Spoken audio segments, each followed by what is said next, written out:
যেখানে মানবতাবোধের আলোচনা হবে, যেখানে ইনসাফ নিয়ে আলোচনা হবে, সেখান থেকেই এই সমস্ত যে অন্যায়, অবিচার এবং বেইনসাফি দুনিয়া জুড়ে চলছে সেটার বিরুদ্ধে একটা অবস্থান নেওয়ার একটা নৈতিক দায় আছে।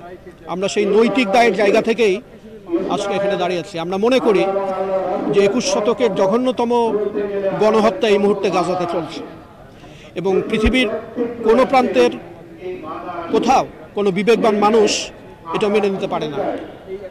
এখানে আমরা চাই বিশ্ববিদ্যালয়গুলোকে কেন্দ্র করে আমাদের তরুণ ছাত্রছাত্রীরা আছে, প্রবল জনমত গড়ে উঠুক এবং এটা দেশের বাউন্ডারি ছাড়িয়ে সারা দুনিয়াতে ছড়িয়ে পড়ুক এবং যারা এই ঘটনাগুলো ঘটাচ্ছে, আধিপত্যবাদী এবং দখলদার জায়নিস্ট ফোর্স যেটা ইসরায়েল রাষ্ট্র এবং তাদের দোসর যারা, তাদের কাছে একটা পরিষ্কার মেসেজ দেওয়া উচিত যে বিবেকবান মানুষ তাদের সাথে নেই এবং আমাদের এই প্রতিবাদ, প্রতিরোধ তাদের কানের ভিতরে নিতে হবে এবং এইভাবে তারা এই 2025 সালে একটা জনপদ এবং সেখানকার নারী, শিশু, বৃদ্ধ নির্বিশেষে একটা জনগোষ্ঠীকে নিশ্চিহ্ন করে দেবে এবং পৃথিবীর শিক্ষা প্রতিষ্ঠানগুলো, বিশ্ববিদ্যালয়গুলো সেগুলো একেবারে চুপ করে শুধু দেখবে এবং কোনো প্রতিবাদ জানাবে না, এটা হয় না।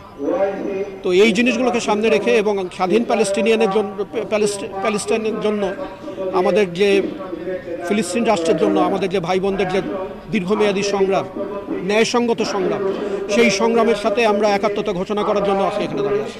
এই গাজা এবং রাফায় যে বর্বরোচিত হামলা হয়েছে ইসরায়েল কর্তৃক, তার জন্য আজকে আমরা এখানে দাঁড়িয়েছি।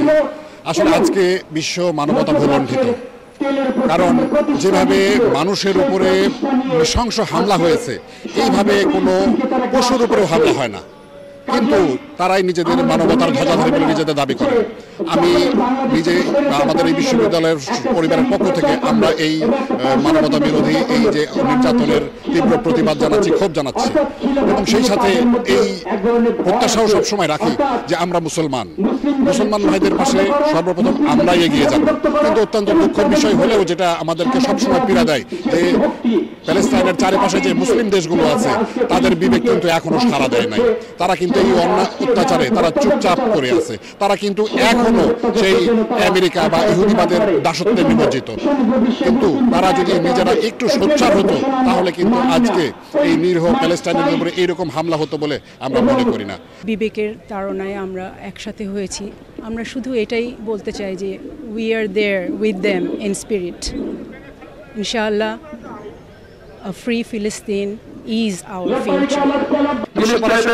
ইসরায়েল কেন ফিলিং করছে? তারা মানবতার বুলি আউড়িয়ে তারা মুসলিম জনশক্তির, মুসলিম জনতার রাজার বিপক্ষে তারা অবস্থান নিয়েছে। আমরা এখান থেকে বলতে চাই এটার মূল কারণ মুসলিম বিশ্বের যে অনৈক্য। আল্লাহ তাআলা কুরআনে বলেছেন এখন সময় আছে মুসলিম বিশ্বকে একত্রিত হতে হবে। তবে শুধু গাজা নয়, বরং আমাদের কাশ্মীর, আরাকান সহ সারা বিশ্বে মুসলমান যে নির্যাতিত সেটা থেকে আমরা রেহাই পেতে পারি।